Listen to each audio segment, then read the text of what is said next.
trafficking. Before I will introduce the panelists, I have to announce some housekeeping. Please mute yourself, respectively. You will be muted by the conference administrator. Question and answers will be at the end of the session. Please write in the chat box your question. Only questions for clarity will be answered immediately after the talk. My name is Ingeborg Geier. I am an UN representative of Zonta International and current chair of the NGO Committee on Sustainable Development Vienna. I have the honor to moderate the panel and to introduce the speakers. It is a special pleasure for me to welcome them. All are experts in various fields and volunteering as representatives of international NGOs at the UN in Vienna in NGO committees and alliances, as well as cooperating with Vienna UN bodies. We organize together special events related to women's issues, and moreover, we are united as members of the Working Group on Gender-Based Violence as Torture Inflicted by Non-State Actors, under the umbrella of the Alliance of NGOs on Crime Prevention and Criminal Justice. This leads me to our first speaker, Dr. Anna Alvazzi del Frate. She is the Executive Director of KENIS, Knowledge for Safety and Good Governance. She is also a member of the Executive Board of the Alliance of NGOs on Crime Prevention and Criminal Justice. Now she will present relevant data on illicit firearms trafficking. Anna, the floor is yours. Thank you very much. Thank you, Inge, for introducing me. I will try to move to my presentation. So I try with my next 10 minutes to touch a little bit on the different points that you mentioned in your introductory words, Inge. So why are we here putting together issues related to illicit trafficking of firearms and gender-based violence? I like to think of these different problems connected by a theory of change. The illicit trade, the illicit trafficking of firearms generates a proliferation of small arms, and this is a key element of violence and insecurity.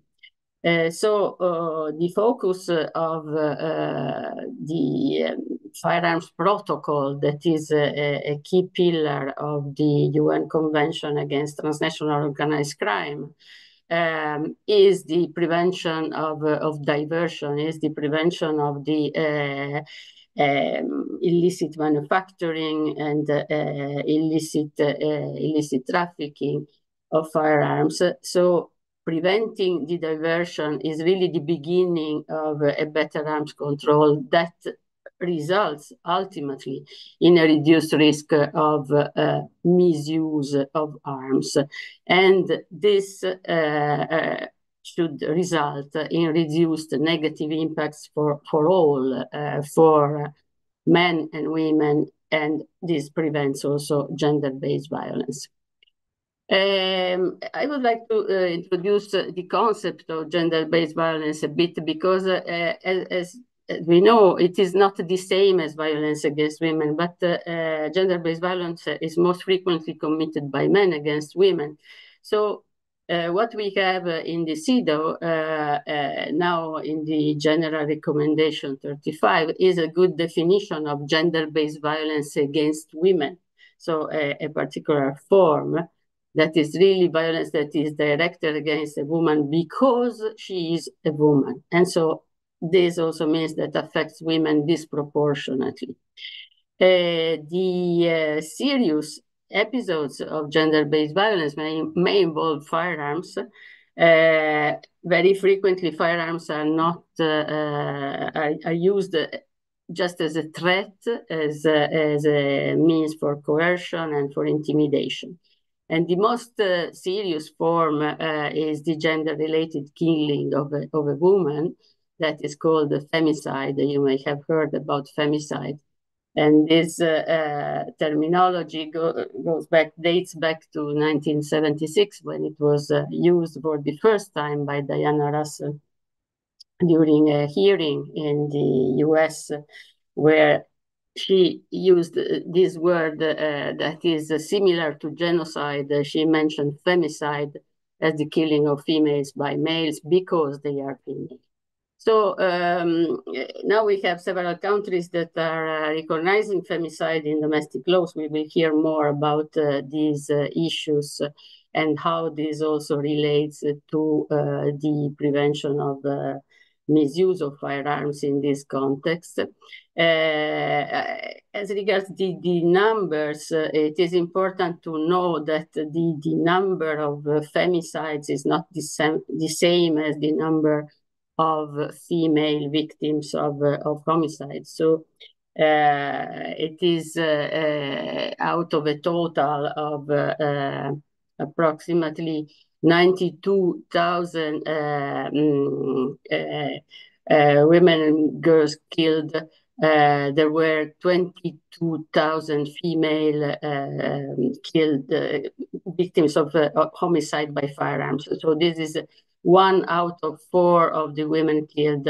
They were killed with firearms. And at the moment, there are no global data on femicide committed by firearms. These figures that I mentioned, they come from the Small Arms Survey, from the Global Violent Deaths database, and they were updated approximately 1 year ago in December 2023. You can find them on the website of the Small Arms Survey. What we're going to do today is connecting the dots. So what we want to talk about is an important consideration. We don't want to think of gender only as an element of victimization. You know? So women and girls, they are not only women, so not only victims. We would like to add and contribute to the discussion, especially taking into account these points. So one is the need to measure gendered impact, so the gender dimension of the impacts of misuse of firearms. And this is something that we are trying to do by promoting a discussion on improving the availability of data disaggregated by gender, by sex, by different social demographic variables that would improve the knowledge around the different impacts of illicit trafficking of firearms. We are going to talk about aligning the normative frameworks, and I will present a little bit of an overview of different areas that contribute to this discussion and that may present an uneven discussion in terms of connecting the impact of misuse of firearms and gender-based violence. We will see if this is going in parallel in different processes. There is a need to strengthening the programs. So at the level of technical assistance, at the level of capacity building, at the level of trainings, there is a need to be more active and more impactful in these type of programs. And this is something that also involves civil society and the many organizations like some of the organizers here who are heavily involved in these type of programs. And then promoting meaningful participation. That is, it's now a sort of slogan, but a meaningful participation of women in the processes is a necessary step to make sure that all the voices are heard and that it is not just a token or a check on a list as something that is just pro forma. So the meaningful participation really needs to be supported and promoted with relevant and targeted initiatives. And of course, empowering agents of change. So those who know how to make these things happen should be able to make them happen. So should have the possibility to speak out and promote these things. So very quickly, as promised, when we talk about alignment of agendas, we may talk about the different areas. First of all, okay, the broad area of arms control that includes obviously the program of action on small arms and light weapons, the Arms Trade Treaty, the Firearms Protocol, and the various Security Council Resolution 2117. There is a relevant discussion in the Secretary General's agenda for disarmament, especially in the part disarmament that saves lives.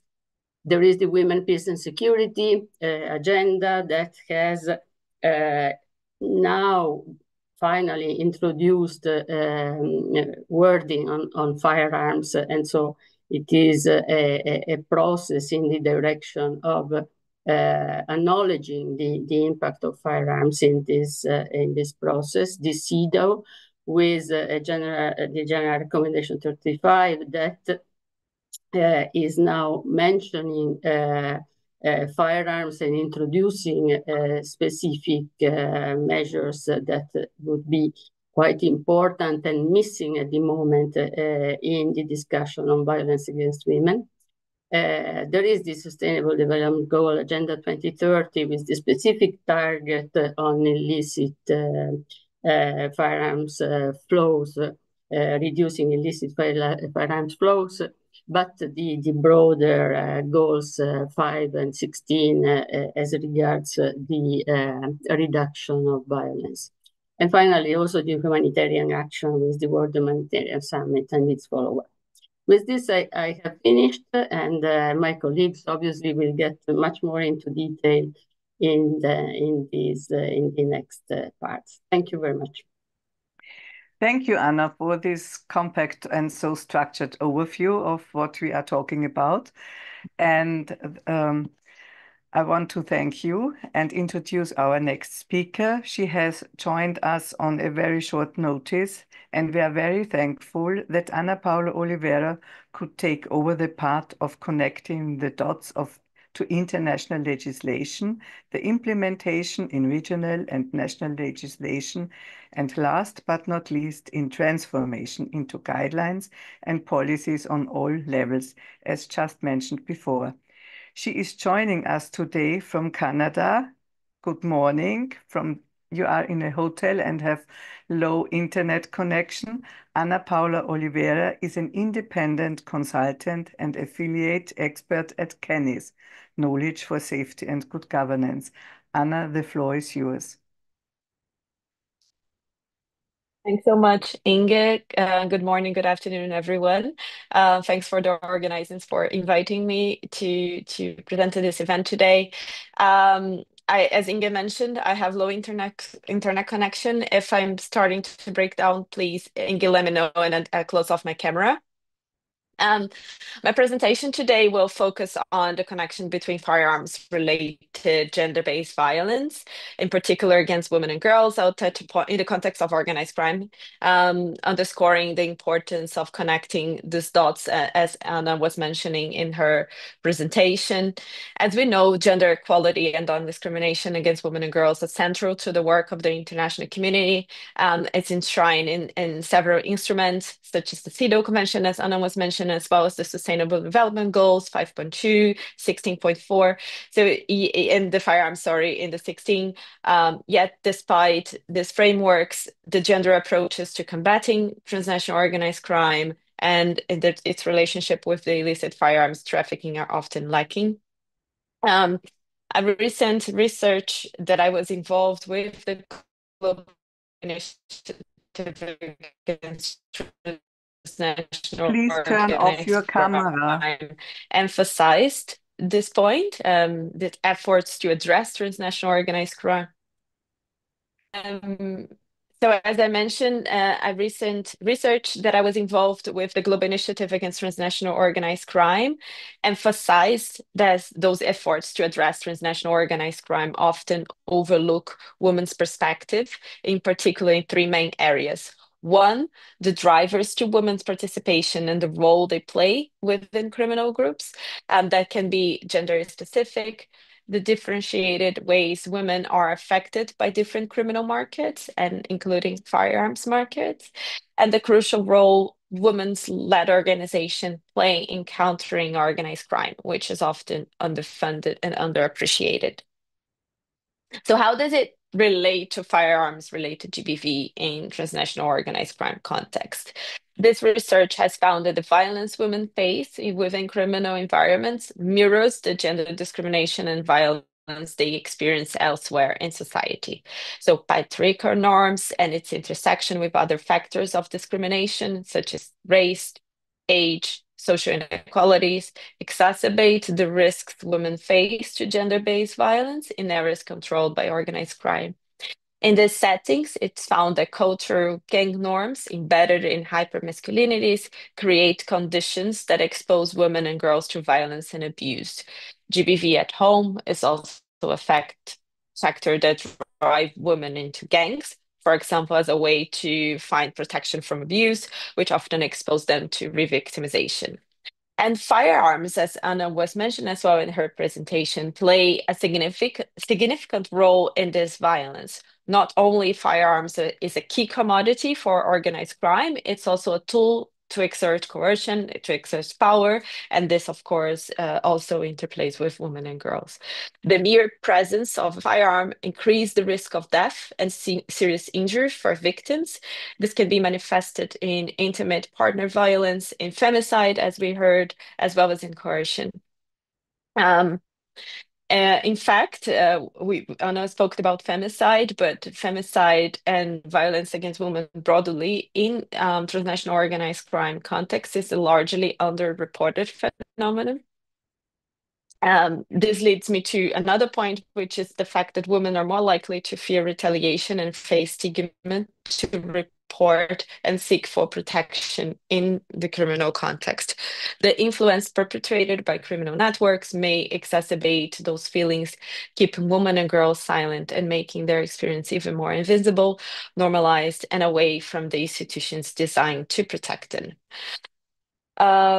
Another point that I think it's important to bring that is firearms are often culturally linked to masculinity, and often firearms holders are men, but this doesn't exclude the fact that women can as well be holders of firearms and make use of firearms in the in the transnational organized crime context. So it's important to understand all these nuances, the intersection between criminality, criminal markets, and firearms related to GBV to better understand how to address those problems. Only with this evidence basis, better policy and programs to reduce violence against women by firearms can be more effective, breaking cycles of violence and intergenerational trauma within communities.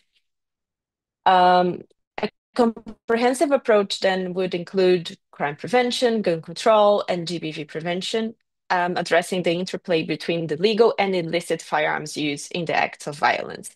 This includes legal and technical aspects of firearms and GBV regulation, and specifically as well looking at the socio-economic cultural drivers of violence through an intersectional gender perspective, which includes the participation of women and girls, victims and survivors. Well, the meaning I'd like to highlight two areas. One is to say the development of stronger laws and policy to regulate civilian ownership with a view to decrease firearm circulation when there is a risk of GBV. So this speaks to the point that Anna was mentioned, to implement the prevention side, not only regulating the diversion, but also the civilian ownership. It's important to avoid misuse, to avoid firearms availability, which numbers of violence against women. This would be looking at provisions that how laws approach the lethal risk of firearms and other weapons, how legal powers are used to prohibit suspects or convicted persons from acquiring or possession firearms or other weapons, including as part of, for example, protection orders, sentence or release conditions in cases of GBV, the possibility to seize firearms and ammunition and other weapons, to require the surrender of authorization of license and registration certificates, as well as a strong background check on when this license are provided. However, we know that limiting civilian ownership would not solve the problem alone of GBV in the context of organized crime. As good as laws can be, there is a possibility for perpetrators to procure firearms in the illicit market. And if we're talking about GBV in the context of organized crime, much of this violence would be expected to be conducted with illicit obtained weapons. This again underscores the need to better research the diversion problem, to include more discussion on the gender drivers and impact of firearms in the context of illicit economies. These discussions should inform those instruments that we've heard, the ATT, the Firearms Protocol, and others, the POA, that can influence and shape the policies at the national level. And those policies can in turn address the unique challenges women face in those contexts. So in sum, a better understanding of the intersection of firearms, GBV, and criminal markets can support mainstreaming gender efforts in the implementation of those instruments that are designed to tackle the illicit firearms markets, and ultimately supports effort for more effective solutions to protect women and reduce gun-related GBV. I hope you had heard me well, and I'm sorry for the internet issues. Thank you, Inge. I will stop here, and if there is any questions, I'm happy to address in the Q&A. Thank you, Anna. Yes, we could hear you quite good. Unfortunately, we could not see you. We have a question in the chat for the Q&A afterwards. Thank you very much for joining us so early in the morning.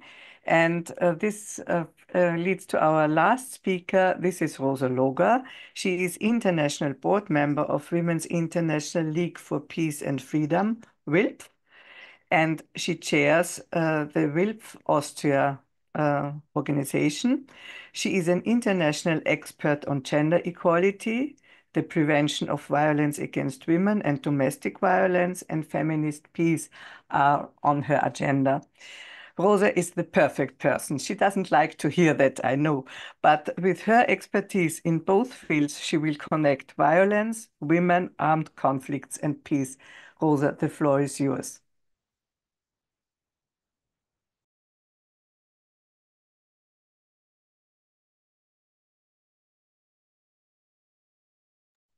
Okay, thank you very much for inviting me to this event. Yeah, my experience, as you have heard, is based on my work, specifically also my direct work with many survivors of gender-based violence, mainly women and children over the past decades, and also in my work in international civil society networks such as WAVE, Women Against Violence Europe. I also had the possibility to be in the ad hoc committee drafting the so-called Istanbul Convention, the Convention on Preventing and Combating Violence Against Women and Domestic Violence, and to serve on the expert committee GREVIO to monitor the convention. So all these are, from all this experience, I draw my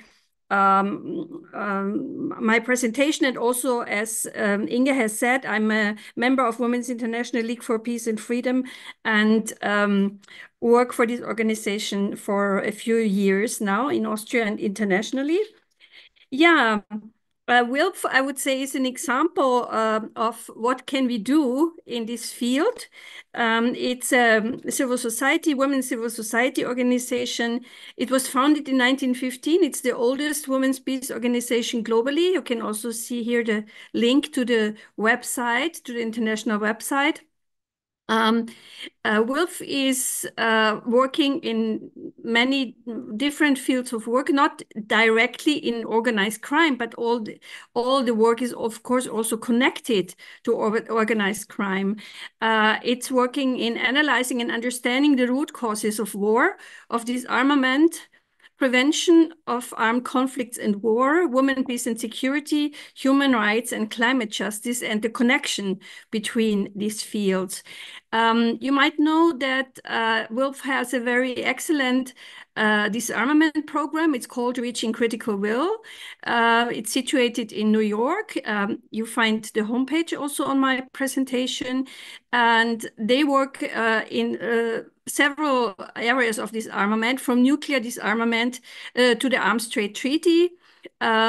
Also, you can find very detailed information about this work, and it includes advocacy for the implementation of the UN Program of Action, the framework for activities to counter the illicit trade in small arms and light weapons. We have heard about that already today. It was adopted in 2001, and this has several instruments, and WILPF is monitoring all this. It closely monitors disarmament processes and provides detailed information with a feminist, gender, and intersectional perspective. For instance, at the 4th Review Conference of the UN Program of Action on Small Arms and Light Weapons that took place this year, 2004, you can see the monitoring results of Reaching Critical Will, and it's very interesting to use their very detailed work. WILPF is also engaged in the topic of arms control in several other working areas. For example, there was a statement to the Human Rights Council on disarm the enablers and the impunity of the firearms industry and its helpers. That's another aspect of our topic, the question of the production of firearms, the profits that are made by firearms and by whom. And yeah, this is also another topic. Now, I have allowed myself to go a little bit in detail into the work of WILPF, but I have to say there are many other excellent organizations and experts who now work in this field of gender and arms and firearms. And we also, of course, draw on their work. Next slide, please. Yeah, we know that firearms, we have heard the statistics, claim more victims worldwide than other types of weapons. They cause a lot of harm on the individual and the family level, but also in communities in the wider society. And we know they have a negative impact on the social and economic development of states. They fuel conflict, create gender inequality and violence in communities, and lead to increased levels of violence and militarization. So that's why the work against illicit trafficking in small arms and light weapons is so important, and for several areas of the work of the United Nations and for civil society, from the work against organized crime to the areas of arms control, human rights, sustainable development, women, peace and security, and others. The possession and use of firearms play an important role in the construction of traditional masculinities and gender roles. Weapons are associated with strengths on the individual and on the state level. Men and states who are unarmed are seen as weak. And this very short analysis that I make here about the masculinities and violence, this creates overarmed societies and it hinders peace processes. The next. Yeah, violence against women, we've heard about that. It's gender-based. It has to do with the gender. Women and girls experience violence because they are women. It affects all women and girls globally. There is no country where women and girls live free from violence. And gender-based violence affects them in all areas of society and at all ages. The global statistics say that almost 1 in 3 women have experienced physical or sexual violence at least once in their life.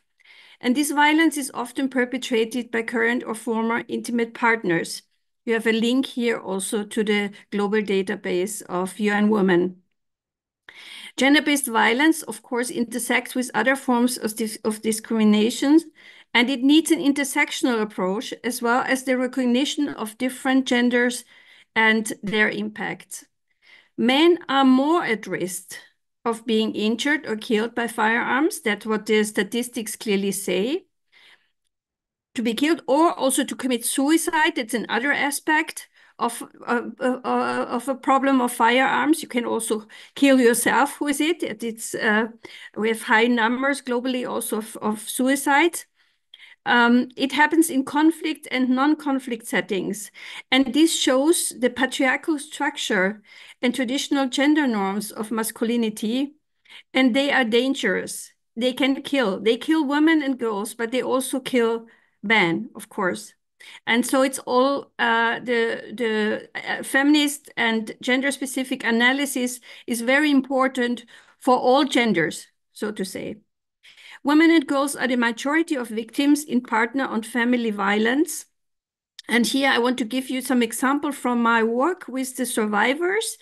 We know also that femicides are often carried out with small arms. And I want to tell you a very tragic event that we had in my center where we supported victims of domestic violence. There was a little boy of 8 years who was killed by his father with a gun in the school. The father came to the school, he took him out, went to the basement and killed the boy.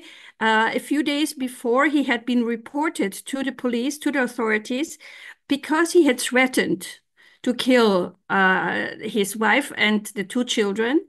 And the authorities had not arrested him. So he had time a few days. He had a few days time until a court date to acquire illicit gun, and he did that, and he carried out this horrible deed. And so this shows how if you quickly can, if it's quickly possible, and apparently it's even in Austria relatively quickly possible to acquire an illicit gun, this is a danger to girls and to children in that case. So it's very important that the risk of arms is recognized, and I'm glad to see in these decades of my work with survivors that it's now widely acknowledged that the possession of firearms is a risk factor, and also threats with it or previous or use of firearms are now on the list of risk factors as one of the main risks for lethal risk in domestic violence. And I'm also glad that when we were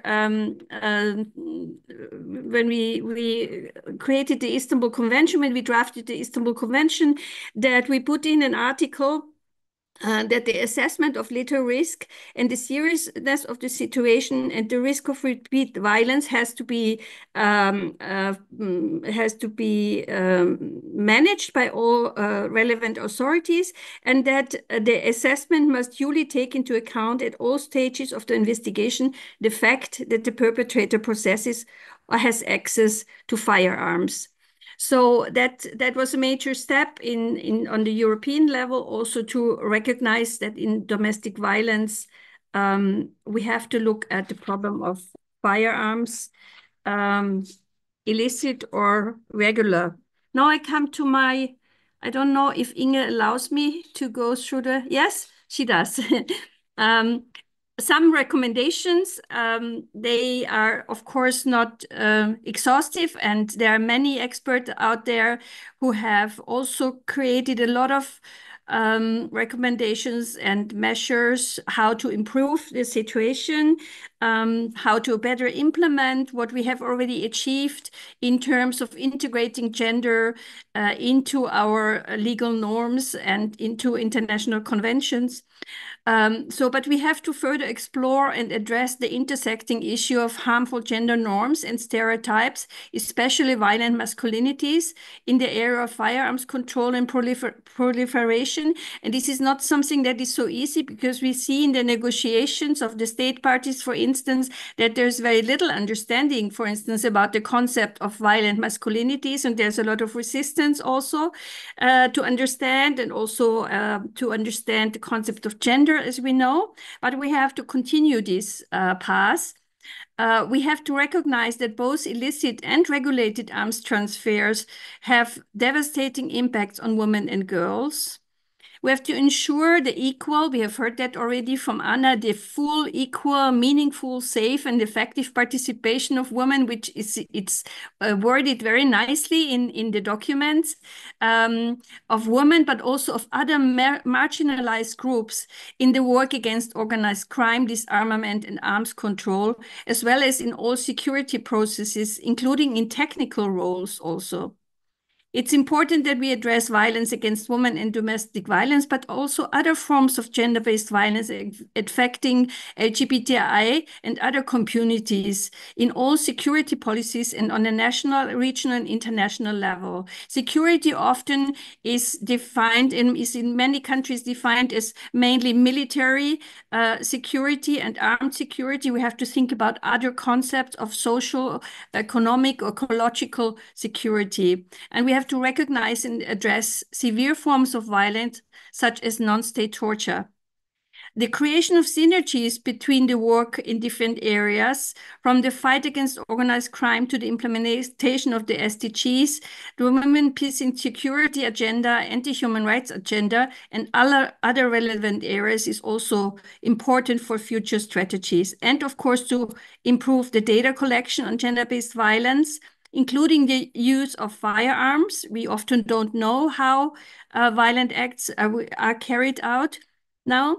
And last but not least, we need money for the prevention of violence and the fight against organized crime and other problems.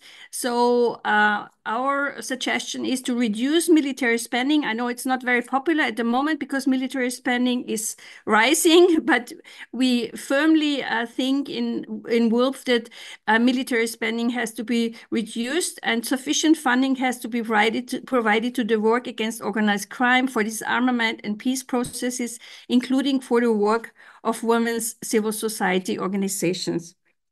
Thank you for your attention. Thank you, Rosa, for this very compact input and your experience you shared with us. I just got a message that we can upload, or the PowerPoint presentation will be uploaded to the conference website. So thank you for this. I just saw some typos. I'm sorry for that to the people. English is not my mother tongue. Sorry for that. Okay. So up to now, we have 3 questions in the chat, but I invite people to send questions to the chat. Unfortunately, we cannot open the floor to unmute you due to this conference construction. May I start with the first question? This is from Jean Sarsen and goes to Anna Paula. Firearms are tools used by non-state torturers, including as objects used to inflict sexualized violence. Is this fact identified in the research?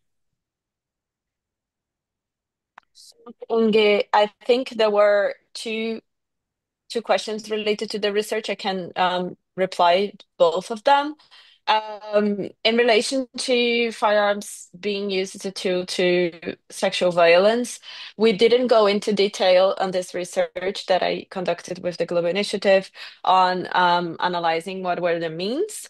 So I don't have this information that Jean is asking. In relation to the other question, if I could repeat the 3 different roles that women have in relation to organized crime firearms mentioned, I mentioned that this research looks at the broader impact or the broader relationship of women and transnational organized crime. And the 3 different ways that we found in this research was that women's participation and role within criminal groups can be gender specific. The second one was that the differentiated impact that women have are different as well, depending on different criminal markets, and the role that women play or women-led organization play as well in countering organized crime, which is often underfunded and underappreciated. I'll put in the chat the link to this report so people can have a look as well. Thanks, Inge. Thank you, Anna. There is a third question and comment and question from Jean. A woman explained that as a child she was shot but could not understand why she was not killed. She had a sample of the so-called bullet, which turned out to be a Speer Target 38 plastic cartridge, which was not a bullet. Is there research on how such firearms-related objects are used as life-threatening weapons to inflict violence against women and girls?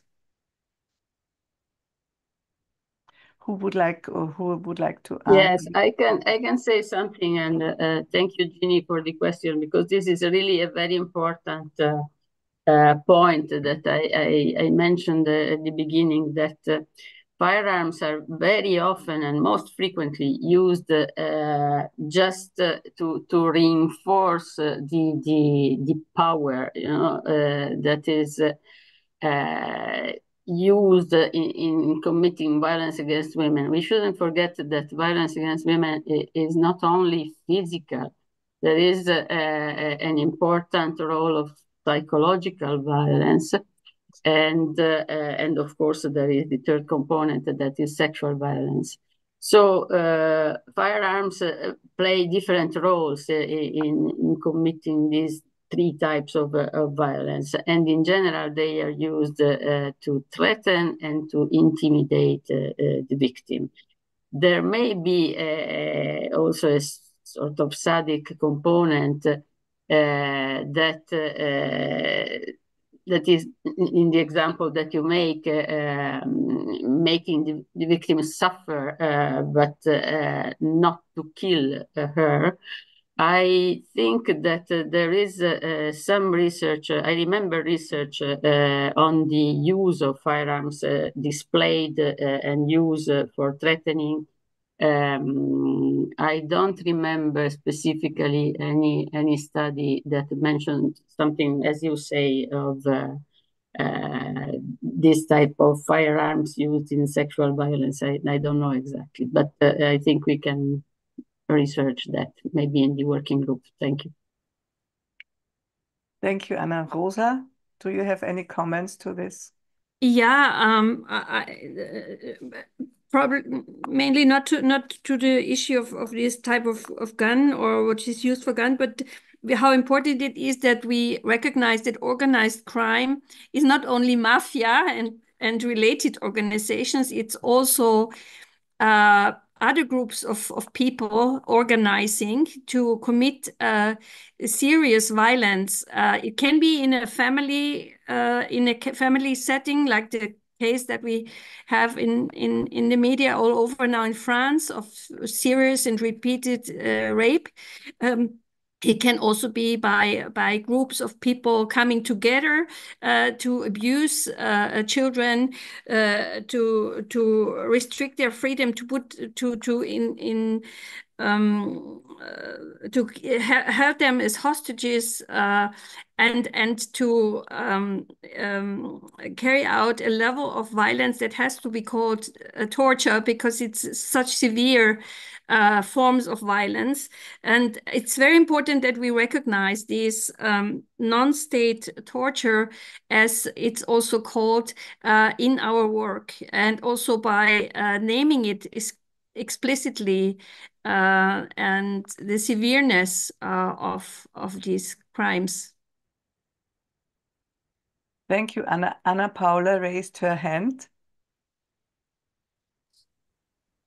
Thanks, Inge. Just building on the points that were raised by Anna and Rosa, I think there is an issue with underreporting, even more accentuated with these other forms of violence against women that they are not lethal. So I think that adds to the difficulty on understanding these dynamics, and that's therefore I think the recommendation on having better disaggregate data, not only in relation to the means, but also in relation to the types of violence. It would be of paramount importance to address those phenomena, in particular to trying to capture coercion, non-state torture, and all these forms of violence. Just that I wanted to add. Thank you. Thank you. We have no questions in the chat now.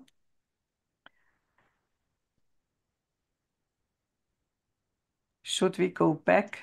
Okay, so maybe I can add something to. Okay, thank you.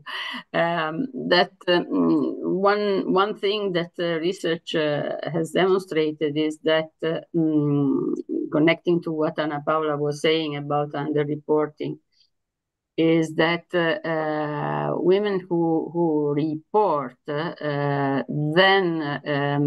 if they are not appropriately followed, they really run a risk. So, and I don't think that the risk is related to reporting, but it's related to having experienced this type of violence that is threatening, that is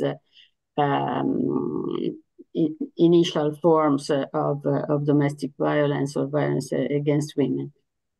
So it is very important to have the possibility to intervene. We heard, for example, the example from Rosa, what happened between the moment that there was a report and there was no action, and what happened, what was the outcome. So when we say about programming, when we say about the possibility to intervene at this point, that is really crucial, because so many of these cases we have seen. And of course, this is not encouraging the reporting, because it's difficult to explain that there may be a safe way to report.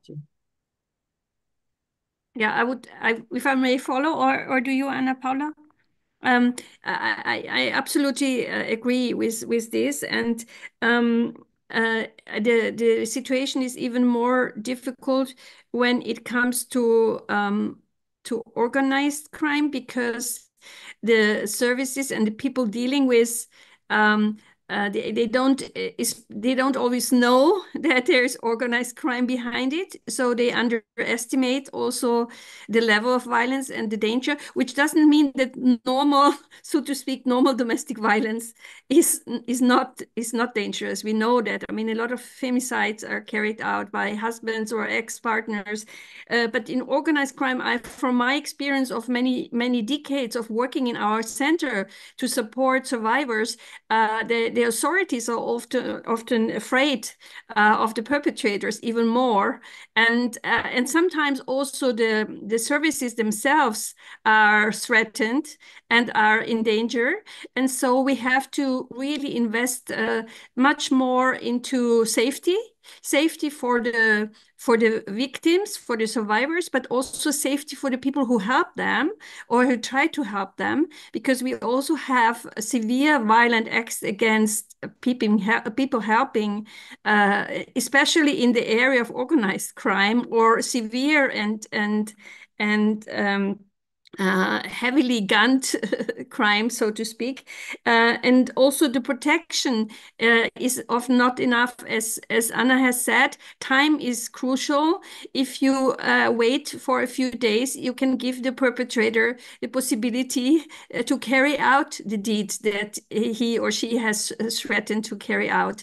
And we also know that Austria, unfortunately, where I'm living and based, has a quite high number of femicides, and many of these femicides, at least half of them, are cases who are known to the authorities, and where we can see that we don't react quickly enough, we don't take it serious enough, and even Austria has good laws for protection orders.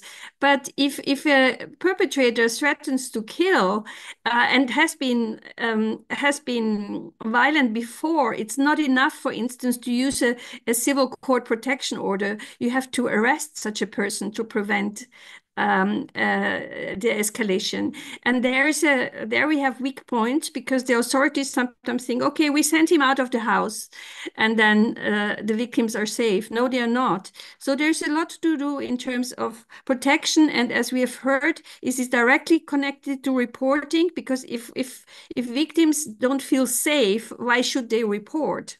And if they are even more unsafe after the reporting, then we really bring them in a dangerous situation. So safety is a very important issue.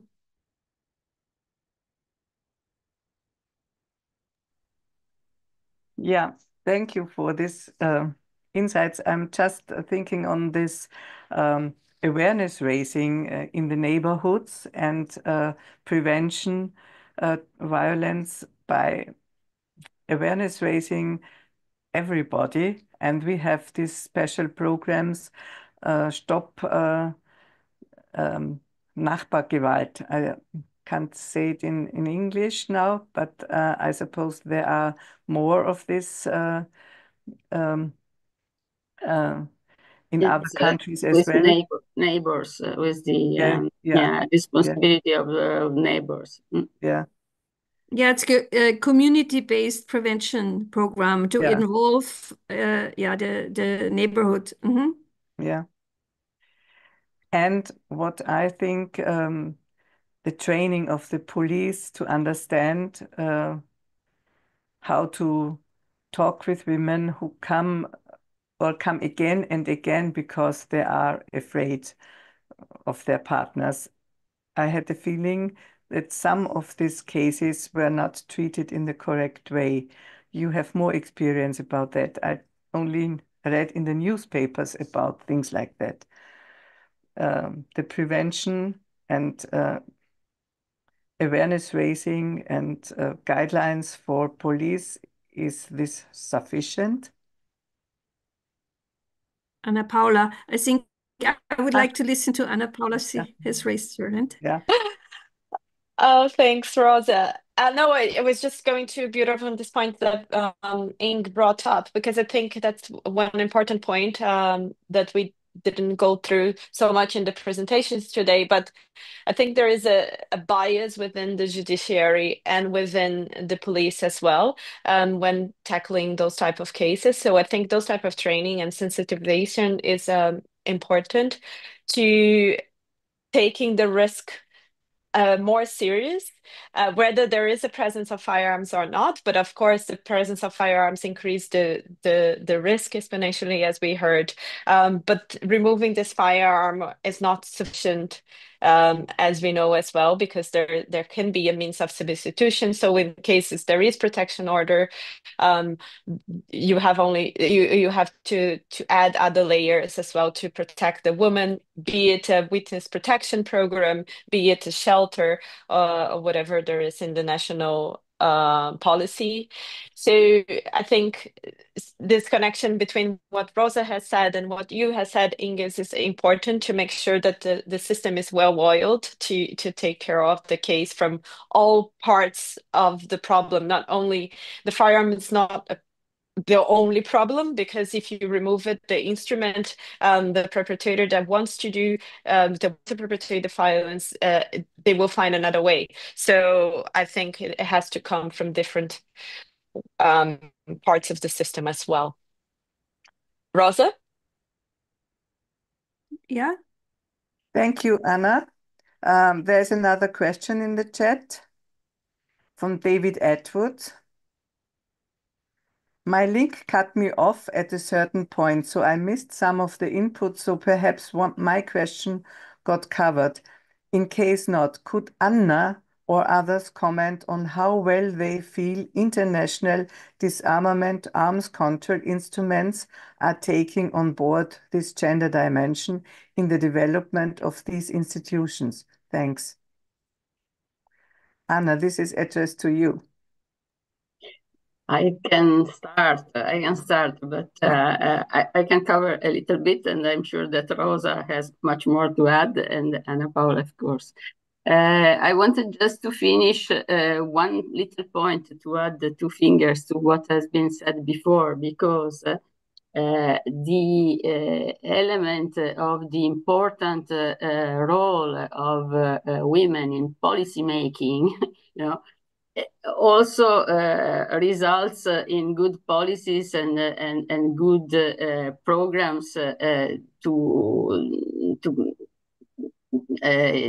for shelters, for inviting more reporting, for supporting victims, and for making sure that it's not only a male view that may be blind to some of certain issues and results in missing the reporting, missing the confidence of a large part of the population. So I wanted just to say that a good part of what we said before is connected also to this issue of the underreporting and should need to be covered. In terms of the international agendas, yes, I think that the alignment is still an ambition.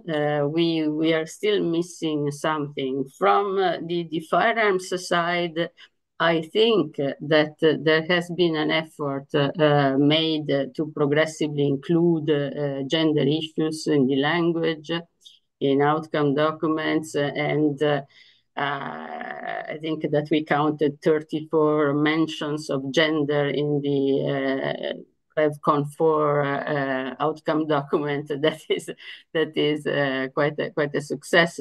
In reality, there may be a discrepancy. For example, somebody working very closely with the working group on the firearm protocol says, yes, there are mentions of gender in the recommendations of the working group, but they mostly refer to collecting disaggregated data. So there may be language that doesn't really correspond to meaningful actions. But anyway, from the firearm side, I think that there has been an effort made, and I think that it is now impossible to ignore gender when discussing the overall firearms problem. On the other side, instead, violence against women, I think, has been slower in picking up, and also the Women, Peace and Security per se, the resolution 1325 was not mentioning firearms at the beginning, so it was only later, subsequent resolutions that started taking into account the role of small arms in the Women, Peace and Security process. So in the violence against women, I think that we're even slower. And I think that my colleagues can say that better than me. Thank you.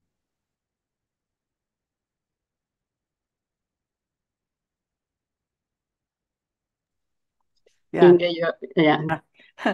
Rosa or Anna Paula? Anna Paula, do you want to? Well, from my perspective, I think Anna covered very well the point. I don't have anything to add, but Rosa, if you do, please go ahead. Yeah. Yeah, I also observe, or we also observe in Wilk, for instance, that there is a gap between the mentioning of gender aspects and the implementing then the measures. But I mean that's often the case. So we have to do something there. And also there are issues. I mean, it's not enough to mention gender. I mean, there are other elements that have to go into a feminist perspective on the implementation of measures. And you can see, if you look at the Wolf Reaching Critical Will website, in the disarmament program, and there is a critique, for instance, of the last review meeting and how it, because in the draft for the outcome document, there was more mentioning, for instance, of the problem of traditional masculinity and the role it plays. And then it didn't get into the final document because there was resistance against it. And also with in other areas, it's difficult with the term gender. So there's still a lot to do, and especially in the implementation also. And I think for the implementation, we need events also like this one, because more people have to know about all this great work that has been done. It's hard work, and so that it's amplified, and that we can also make steps to implement it in practice on the national level, also to look what are our countries doing in terms of implementing these outcome documents and these norms. And I just can't find it. There's a marvelous document about working together with different stakeholders of different areas for the raising awareness about the gender aspects. And I just can't find it, but I will try to find it, and then maybe I can add it to my presentation. I think that's the challenge, or that's the strategy for the next decade, maybe to combine the efforts in different areas, from organized crime to sustainable development, women, peace and security agenda, and to see the common tasks, specifically also what in regard to the gender perspective, because we know that if we cannot understand all these problems that we have in our society, including organized crime and also the armed conflict and wars, if we don't look at the gender dimensions of it, that it's connected to patriarchal culture and systems, or I mean, we are trying to overcome patriarchal cultures and systems, but unfortunately, we haven't yet, and we also can see a backlash in this area. So I think that will be very important to create synergies. And so I'm glad that because this event is organized by the experts from the organized crime and crime prevention, that they also make it possible that other areas of work are integrated into the events, these 24 hours. And I think that's the way forward. Yeah, thank you for this remark. And this was the idea of Anna, as she is working on this firearms protocol, and gender is very dear to her as well. So, and as I said at the beginning, we are trying to breaking the silos between the NGO committees in Vienna and the alliances. We are working together on different levels, and this is very important for us here. And hopefully we can continue on this.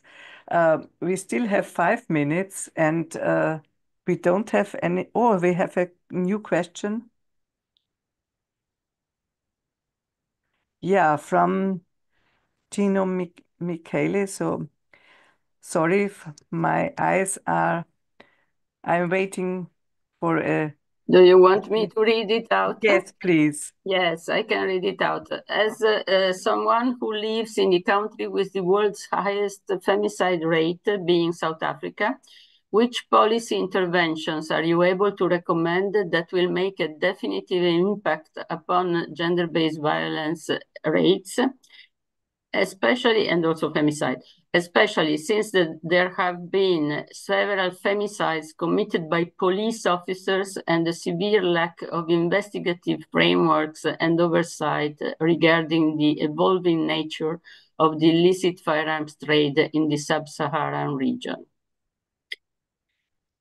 I think that Rosa mentioned something about the policies. Maybe she can repeat something on the successful policies.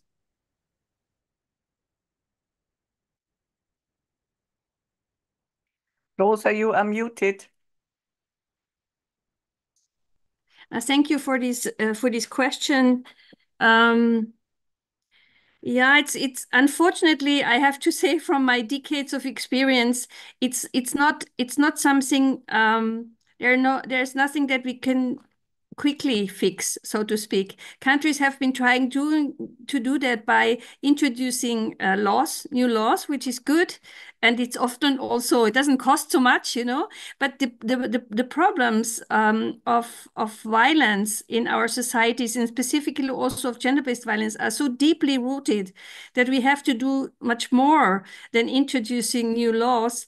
And of course, making the justice system gender sensitive. As you said, there's violence in our institutions. I've also seen cases in my work in our center where the violence was committed by policemen, also femicides. Of course, I mean, it's not more than in other groups, in other professions. I don't want to accuse the police of being more violent, but I mean, it's a severe problem when it comes from the police, because the people should be able to trust the police.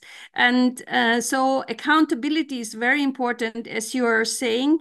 If there is domestic violence or other forms of violence in the police, there has to be a procedure to deal with that, and to remove police officers who are exercising violence. That still doesn't work well, also not in Austria. And most of the time, it doesn't happen, also because the crime, the reporting of such violence often ends not in a conviction. We have a high impunity rate. Many of the reported cases are either dropped or not continued by prosecution, and often also because there is not enough evidence, or because the victim doesn't dare to testify. So it's we have a low conviction rate in domestic violence.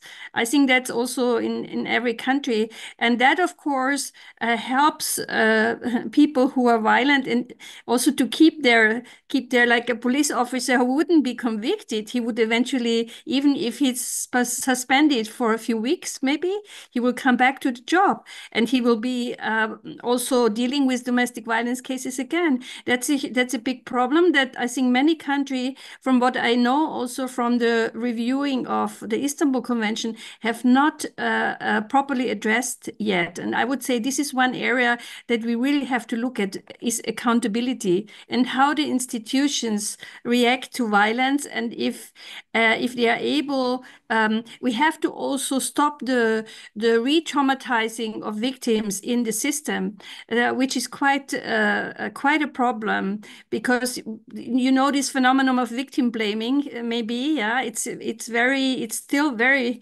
very common. Also, sometimes because the people are not enough trained, that in one way or the other, they blame the victim for having done the wrong thing, and the victims often say they feel like they are treated like it's their fault by the system, that they're not the victims, but they have done something wrong, and this of course is devastating for justice. So I agree with you. We have to do a lot here, and we have to invest. We have to invest money also, because there's a huge underinvestment in trying to address gender-based violence and other forms of violence. And it's a long-term investment. You have to do that for decades. Thank you, Anna. We have just 2 minutes left.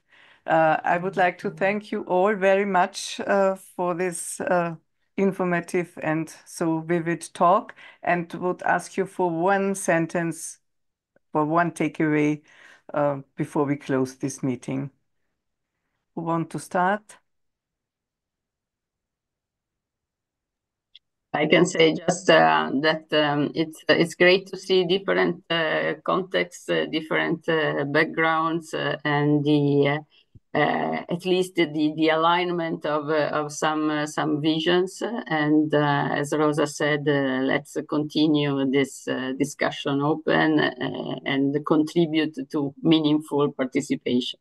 Thank you. Yeah, thank you again for letting me join this event. It was a pleasure, and yeah, let's not give up. Let's realize that it's a long-term investment in a more peaceful and more just world that we're working for. Thank you, Anna Paula.